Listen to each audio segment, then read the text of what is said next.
My wife was in my house while I had a collapsed lung, dying in a hospital.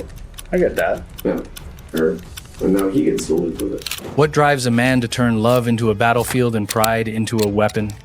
Tonight, we step into the interrogation room with Dylan Jennings, a former Marine who transformed jealousy into a meticulously planned murder. This isn't just another true crime story, it's a chilling lesson in how wounded ego and obsession can spiral into cold, calculated violence.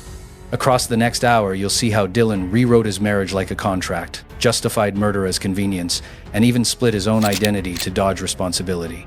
Detectives push past his shifting personas, exposing the contradictions, the theft of a gun, and a crime staged in public for maximum impact. But the real twist lies in what Dylan refuses to admit, even when the evidence is undeniable.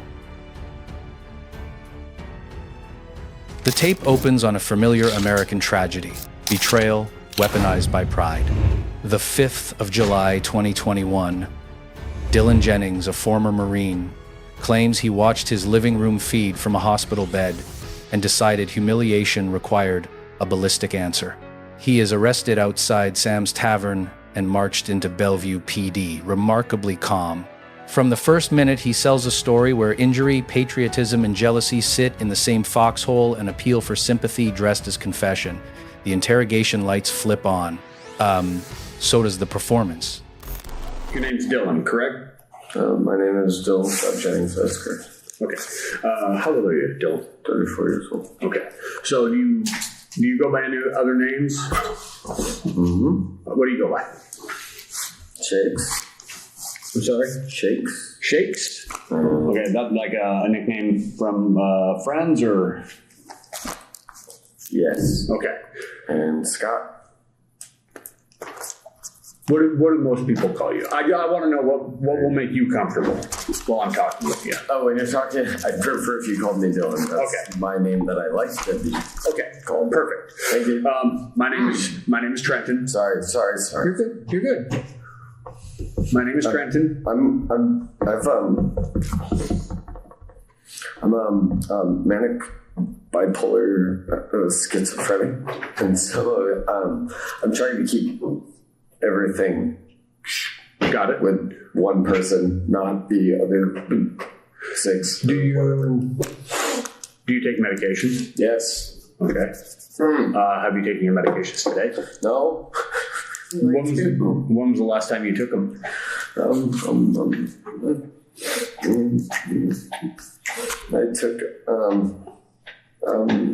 We took a quarter dose last night. 6 at 6 o'clock at night. Okay. Yeah. So last night at 6 o'clock at night, I just took a quarter dose. Okay. So just so we're clear. Yep, I understand. By last night, you mean Last night, the 4th of July, midday, 6 o'clock p.m. on the 4th of July? Yes. Okay. Do you know where you're at right now? I've a sneaking suspicion. What might that be? I assume that I am in a jail of sorts because I have handcuffs. Okay. Do you know what city you're in? Seattle? Sorry, You live in Seattle. no. Okay. No. I live in Edmonds. Okay. Who do you live with in Edmonds? Just myself. Okay. You got an apartment or a house or something there? House. Okay. So I used to work near Edmonds. Where's your house at?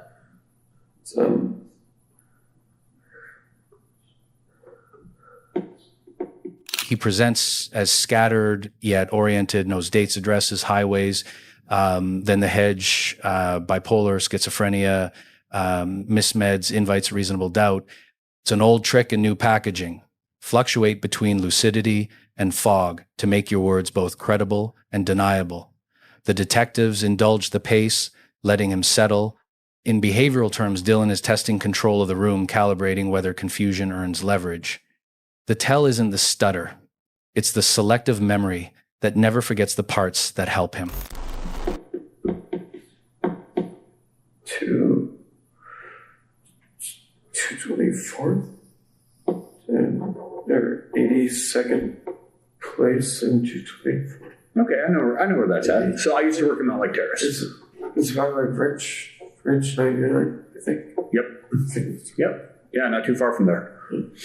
All right, so you seem to have a pretty good grasp of time.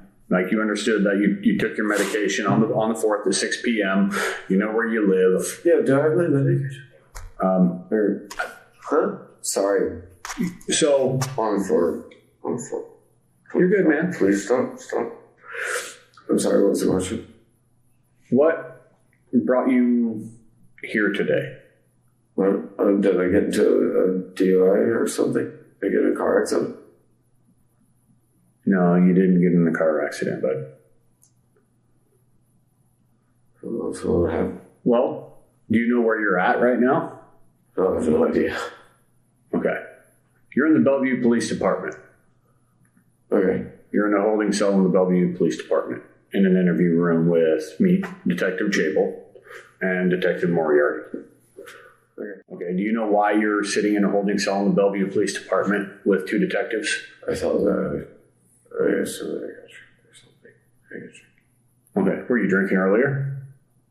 I mean, I'm always drinking technically. Okay. Well, okay. Were you drinking alcohol earlier? Yes. Okay. What were you drinking? What type of alcohol? Coors Light. Okay. Very mellow. You happen to know how much Coors Light you drank earlier? Yeah, like 3 beers. Just 3? Okay. Yeah. So you drank some beers. Did you drink any other type of alcohol? Yeah, I had I'm sorry. It's really frustrating for me, and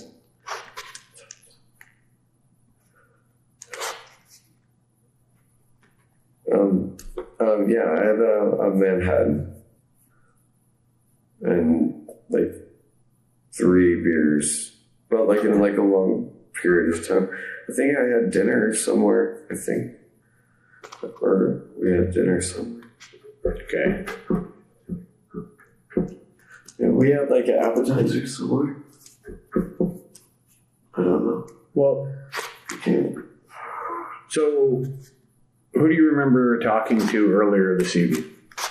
One of my coworkers. You're a coworker. Yeah, do you remember talking to a police officer earlier tonight? Yeah. Okay. Then a pivot. He asks to give a statement, his terms, his tempo. The grievance spills out. Bedridden with broken ribs and a chest tube, he says he watched his wife on screens meant for dogs, not secrets. Digital voyeurism becomes accelerant, jealousy, the fuse. He frames it as cosmic unfairness, not personal agency. This is narrative engineering. Transform choice into inevitability. In interrogation psychology, that's the moment motive pretends to be destiny. Like focus. Or did you just need a moment, or like? No, it's because of the timing and then the fact that I don't have my medications. Okay. So it's just I'm okay, and I can give you a proper statement. Okay. I promise. Please, I can do that. Okay, because I wanted to talk to you guys earlier. it took us something I wanted to talk to you about earlier. It took us a while to get here. Okay. Yep. Okay. Sorry. Yep. I'm right there with it. So, can I give you a statement? I would love it if you would give me a I statement. would love to give you a statement, but not necessarily about one thing, but about another thing. About what? About just, may I give you a statement? Shoot. Sweet. After about a month of being at my house by myself and the other people that I deal with on a day-to-day basis in my head, and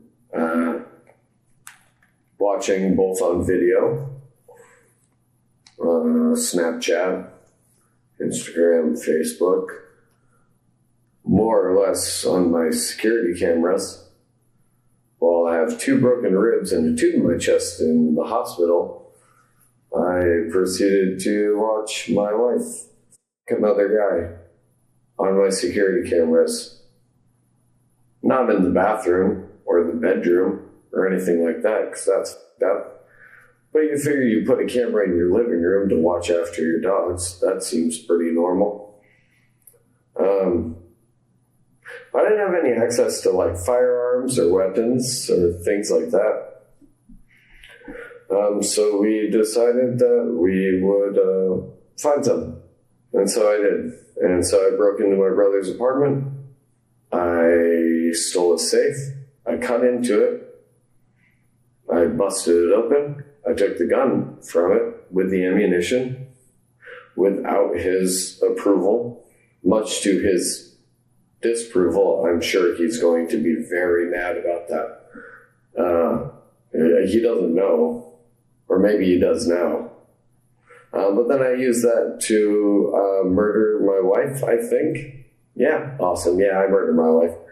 And then the cool thing about that is that if you're going to look at us with a straight face and smile and laugh and enjoy that, awesome, great, good for you. But, like, don't my wife while I'm in the hospital dying after I've done 3 combat tours for America. Premeditation arrives in crisp detail, a burglary into his brother's place, a safe cracked, a gun and rounds stolen.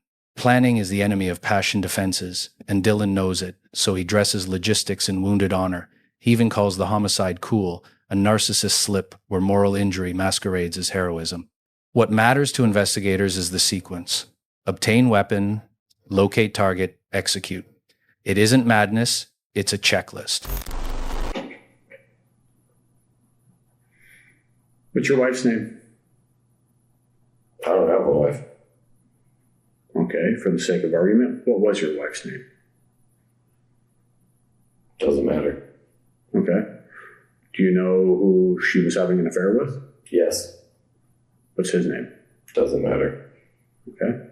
Do you know how you got to Bellevue tonight? Oh, you know what? You'll already know the guy's name because he ran like a scared little from us earlier. Okay. I'm sure he made a statement. Sorry. Where did he run from? Oh, sorry. Stop. Where did he run from?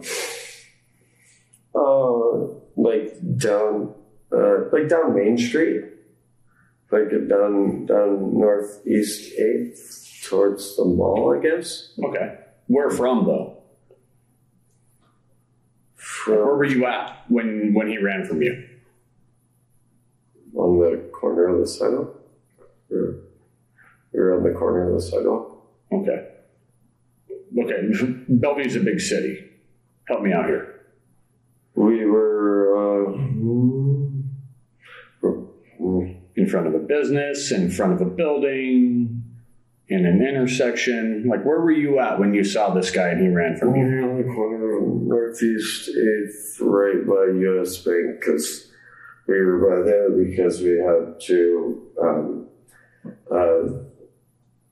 take care of business in that sense. So it didn't matter either way, it was a fact. Okay, when you're saying take care of business, you mean go and shoot your wife? Yeah, I was talking about murdering my wife. I murdered my wife with a gun and bullets. I don't know. I know it's really bad. I don't know what else anyone wants from me. I can only watch my wife for 6 days straight in the hospital for so long. Sucks.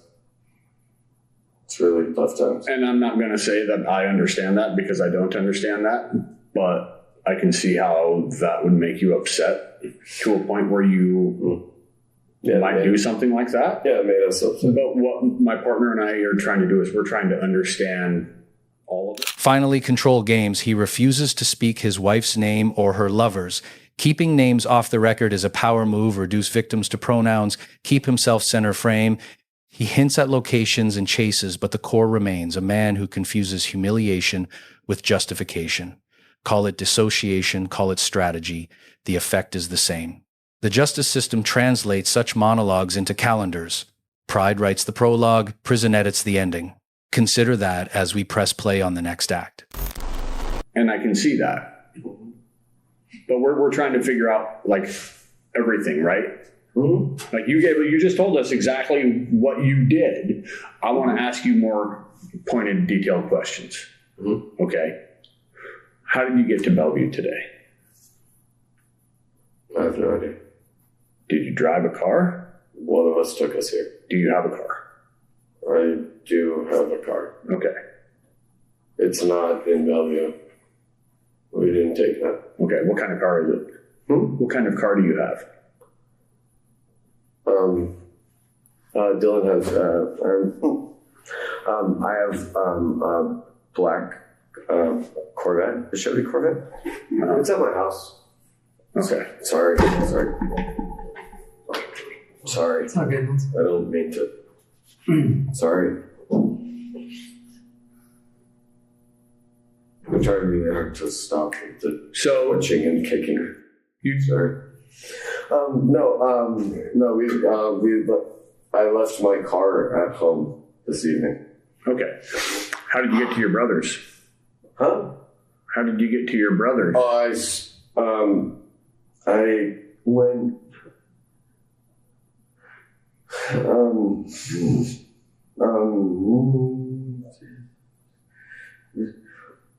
We broke into his house. Okay. Or his apartment.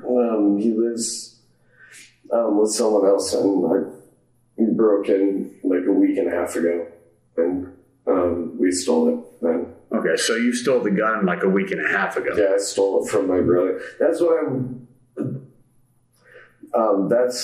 That's what I wanted to tell you guys earlier. That me. I stole a firearm out of my brother's apartment that he lives at with his girlfriend. I broke in and stole it. A week and a half ago.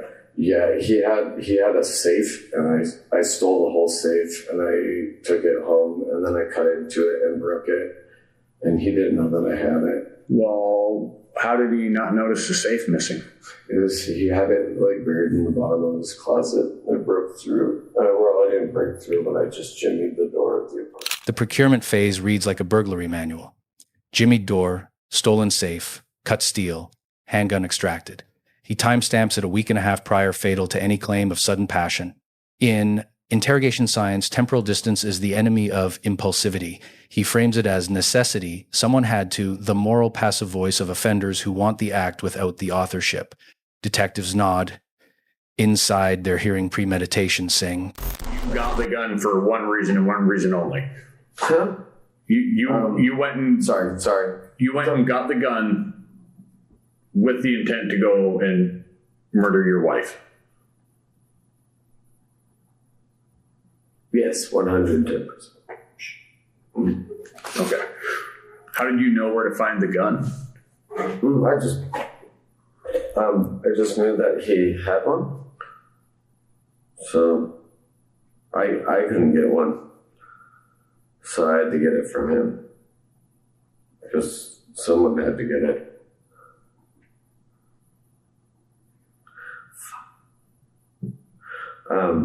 Yeah.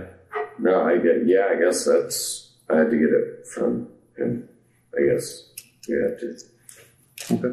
Something had to happen. Where's the gun now? I'm pretty sure I told the officers where the gun may or may not have been, but I definitely was walking and tossed it up and over to the right, somewhere nearby after tossing my jacket up and over to the right. So if you found the jacket 1 block forward or 1 block back, there's definitely a firearm. Okay. If you were to go out there, if we were to go back out there, do you think you'd be able to point out where it went? Our concern is that it's in public area, and we don't want anybody else getting it. We don't want that. We don't want that either. Let me ask you something. You saw the guy that your wife was having an affair with as you were leaving, right? Why didn't you shoot him? I'd rather you lived with it. Fair enough. Did you have any interaction with him? Did you talk to him? Did you say anything to him as you were leaving the place? Well, I have no idea. Okay. I have a very, like, a single pixel frame snapshot of that entire incident. And I still don't know if that is something that I saw, like, in a photo on my laptop, or if it's something that is a real thing. And I don't know. So I don't really. Okay. Asked why he didn't shoot the other man, Dylan offers a line fit for a courtroom gallery. I'd rather live with it. That isn't mercy. It's theater. He throws the gun and jacket, breadcrumbing a recovery path like a man who wants the case solved, not understood. When memory blurs, it does so selectively. His route to Bellevue is fog, but the brand, color, and garage level of a maroon Yamaha Star 250 appear in 4 kelvins. And the reason I believe that is because I've been doing this job for a while. But I think I know what happened also. Okay. I don't know. You know what happened because you have been going back and forth from this persona saying I, we, Dylan. But you told me in one fell swoop exactly what happened from A to B tonight.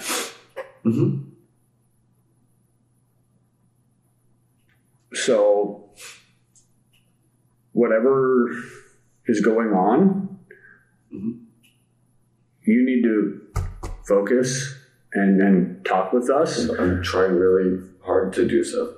I promise I am trying very, very hard to give you the best that I can do right now.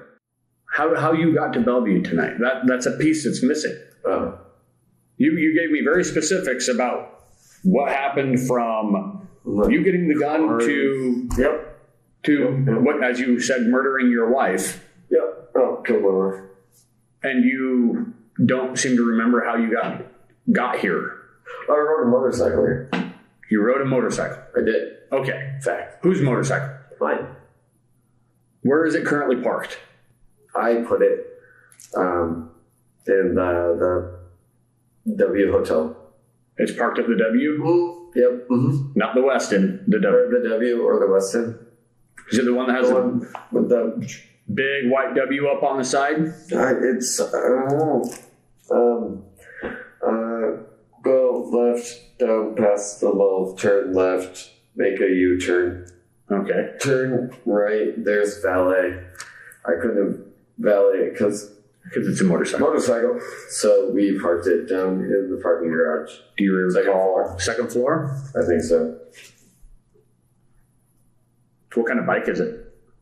What kind of motorcycle? We have a Yamaha Star 250. Yamaha what? 250? I'm sorry. I have a Yamaha Star 250. Is that like a enduro bike or? It looks like a little roadster thing. Okay. What color is it? It's maroon. Maroon? It's awesome. And it's registered to you? Sorry, what? It's your bike. It's in your name. Yes, sir. Okay, it's my bike. Yeah, that's how I got to it. The venue choice matters. He admits Anna likely stood behind the bar, her workplace turned execution ground. Public setting equals witnesses, sirens, speed. Offenders sometimes choose crowds not to hide, but to stage, to freeze the narrative in glass so no one can edit their truth. For a Marine who worships discipline, the chaos is curated. It's not a blackout, it's choreography. Where was she in the restaurant? I have no idea. Was she at the front door? Was she behind the bar? Like where? I don't know. Probably behind the bar. She was a bartender. Okay. Where's the bartender? Bartender. She was a bartender. She was probably behind the bar. Okay. Was she with somebody or was she by herself? Oh, she was with the guy she's... Okay.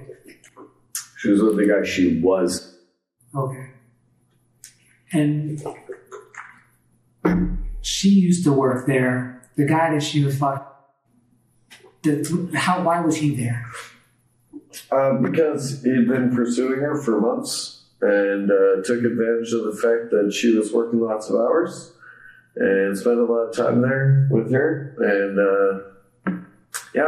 then they started hooking up, and that's cool. And I tried to fix it with her. We did like a whole bunch of really nice stuff for her, and we noticed that she was really upset. Is it okay if I take this? Yeah. We noticed she was really upset and distraught about a lot of things, and like I get it,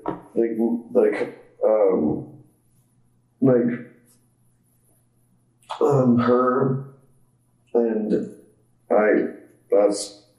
we have a lot of mental health issues between all of us, and we always kind of like agreed that, you know, whatever it was, we would always just talk about it and work it out together, and we always did. And like we'd sit down, have dinner, hey, like, I hate it when you steal all the other crayons. Fake example. Sorry, won't steal the other crayons anymore. The big issue.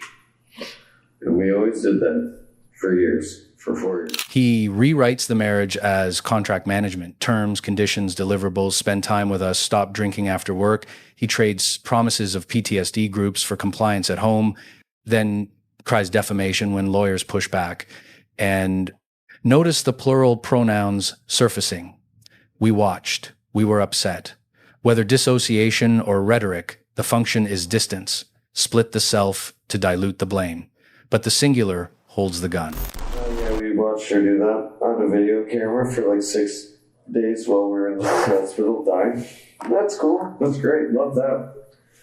So, more or less, we were upset because she lied to us about it. Even though it's like here, look, see. And then we kind of sat down, or I sat down and thought about it a lot and presented her with what I thought was a pretty good out. I kind of gave her a list of things that we wanted her to do, which was like spend time with us, like not go out drinking after work, like be at home, like, you know, don't go out with your friends after work, since they're the ones that have you cheating on us. And on my part, I said that we would go to PTSD support group classes and more mental health care classes, because I do all of my health care. Tried to hire a lawyer or something and sent all this stuff. And her lawyer and her parents went back and forth trying to come up with ways to get out of this per the emails. And, well, what if we said he did this? Or what if we say he did that? Which is just defamation of character. Quite honestly, we didn't appreciate that. We didn't like it at all. That someone would, for monetary reasons, say, well, this is what we're going to lie about someone else over. And we didn't appreciate that. Okay. And so we made sure that that wasn't an issue anymore. Where does this leave us? With a confession that performs sanity when useful and splinters when cornered, the plot points align: theft, transport, staging, disposal. The why is smaller than he wants you to think. Wounded pride, masquerading as righteous cause. Cases like this don't end with epiphany, they end with evidence. Next, we'll follow the paper cuts that become a verdict. Irony note, ego seeks a legacy, the record gives him a DOC number. What makes you feel that killing her was a justified action for what she had done to you? Well, because now I don't have to deal with it. And neither do anyone else. None of us have to deal with her anymore. Because what she was trying to do to us was us over anyway. At least this way, I know that I can be over and she's not happy. I'm not. How did you find her? We're more confused as to how Jeremy got away. We should have been a better shot than that. Who's Jeremy? Huh? Who's Jeremy? Oh, Jeremy's the guy was. Okay, well, what do you mean by a better shot than that? Oh, well, I don't know if we engaged him as a target or not. But I'm confused as to how or why we didn't. Well, I asked you earlier that very same question. Do you remember what you told me? Yeah, he was running. And then... You said you wanted him to live with it. Yeah. Oh, that's it. That makes more sense, yeah. That's why I didn't engage. It's a lot better for us. I'd rather that he knows that we know that he's miserable forever. Oh, also a reminder for anyone in that situation that maybe don't Marine's wife and look at him in the face and smile at them and laugh and think it's funny because I'm sorry. We're a nice guy. We're nice guys. We are. We're genuine, kind people. But we draw the line somewhere. And if you're gonna look me in the face while you're f***ing my wife, we're probably gonna take care of that situation at some point. Okay, well, why didn't you? I mean, why shoot her and not shoot him? Her. Okay. So my wife was guy in my house while I had a collapsed lung, dying in a hospital. I get that. Yeah, her, and now he gets to live with it. So I'm sorry, and I'm trying to be you're being honest, and I appreciate that, man. Full as I can, but I get it. You can't tote yourself around and be like, oh, I love military and I respect this and I support this, that, and the other thing when your husband suffers from mental illness and rather than spend time with them, you go and some other dude. And just like, maybe it's just us. Jeremy becomes a prop. Dylan toggles between vengeance and performative restraint. Say you spared the rival, so he must live with it. Probably missed, probably rationalized. What matters is the narcissistic symmetry. Make misery the monument. The Marine mythos returns as warning. Don't mock the soldier, and with it, the royal we. A grammar that spreads guilt across imaginary partners. In reality, only one finger bent the trigger. Multiplicity sells drama. Singularity commits homicide. There's no way she's stupid enough to not think about the fact that we have 360 degrees worth of security cameras on property. Okay. And that the living room and kitchen are also under surveillance. Not the bedroom, not the bathroom, not the guest room. Do you have this on like a web-based thing? Is it like a Ring camera system? It's totally like a Ring camera system. Okay, so you view it on your phone? Yeah, but I can't view it on my phone anymore. Because once she realized that we could see it, She changed all the passcode stuff on her app, so we can't see that. Well, what was the system? Do you remember the name of it? It was Ring. Ring? Yeah. Okay. Yeah. And you have that on your phone still, even though she changed the passcodes? You have that on your phone still, even though she changed the passcodes. I had the app on my phone. I can't use it. Okay. No. Let me ask you this: what kind of phone do you have? We have an Android phone. Okay. Or not an. We have a Google phone. Okay, but it runs an Android operating system. Okay, is that a Pixel?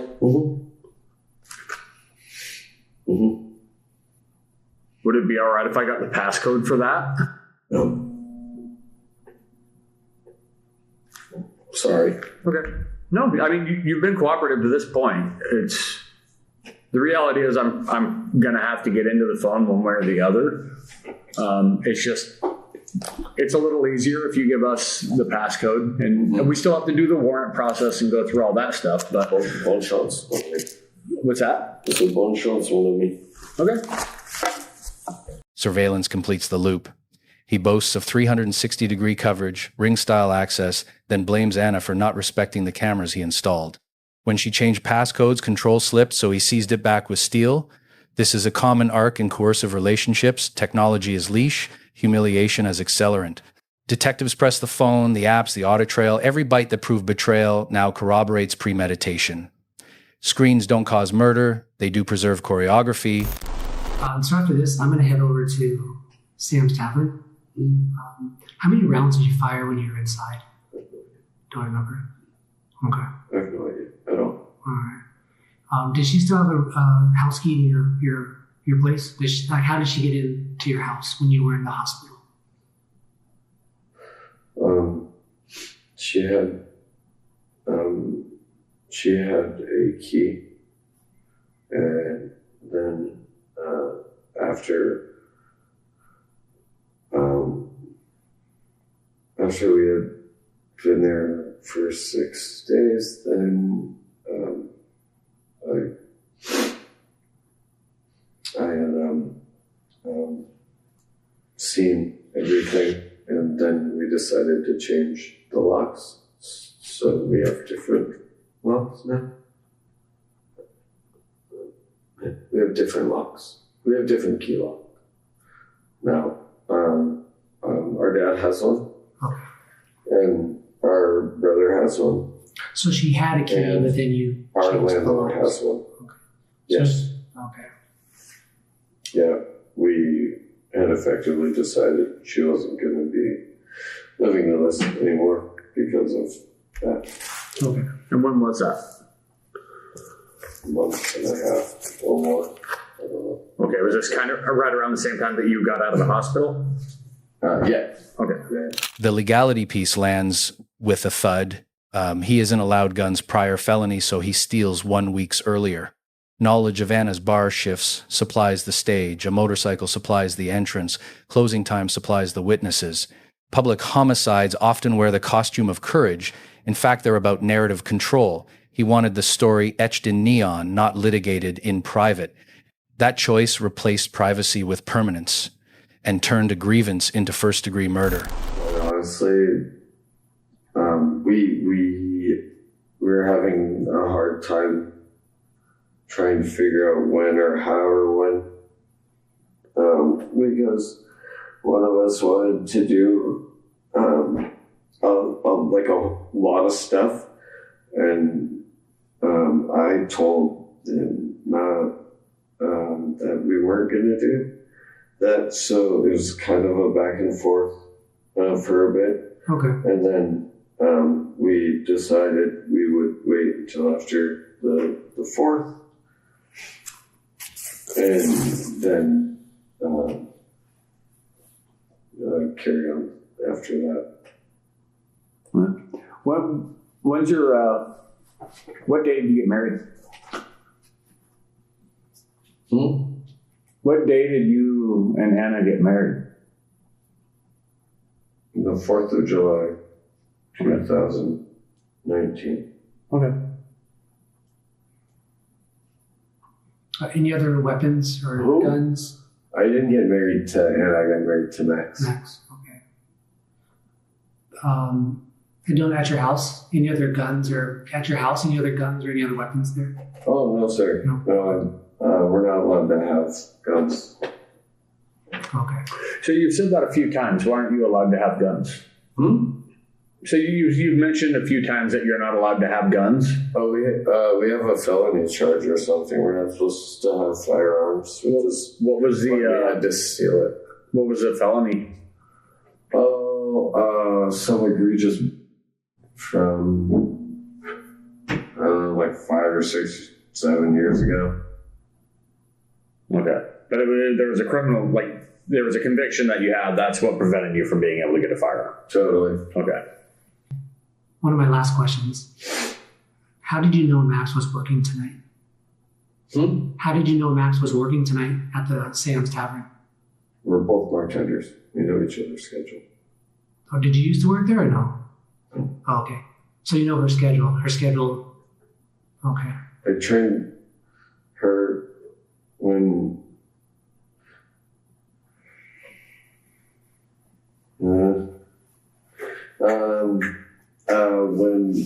when we bartended at Daniel's, we trained her from no job to a job in the industry,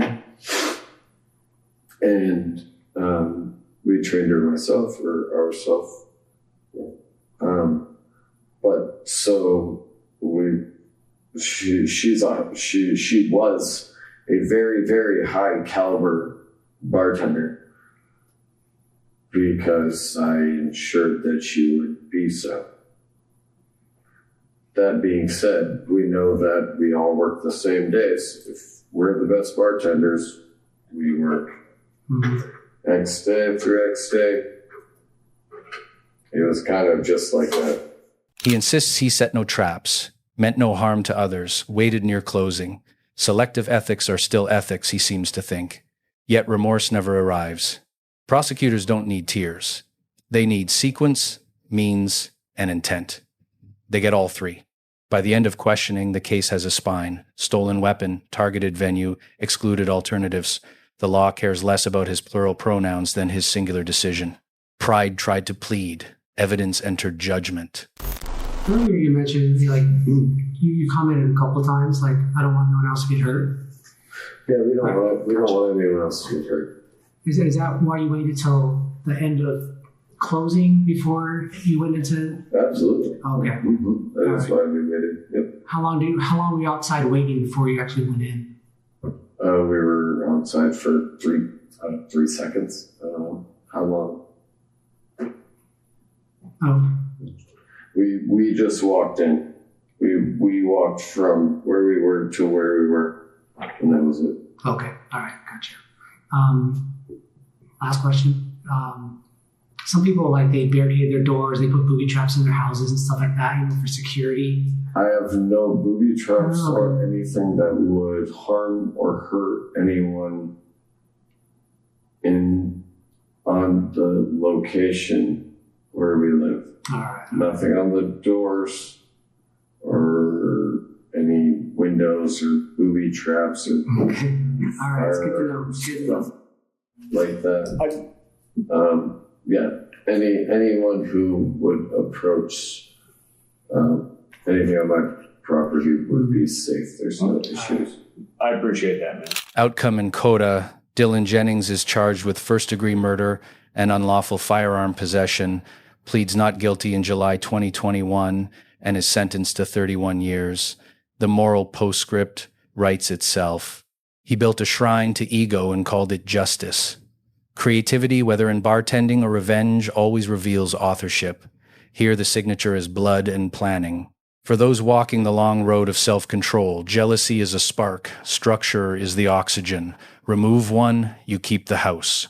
Island's case isn't about madness, it's about maintenance, how a wounded identity keeps accounts then pays in bullets. He called it honor. The court called it 31 years.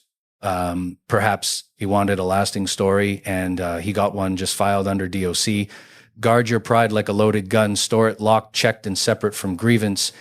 If you value careful storytelling around interrogation psychology, subscribe for more, drop your questions below, and share this episode with a friend who binges true crime.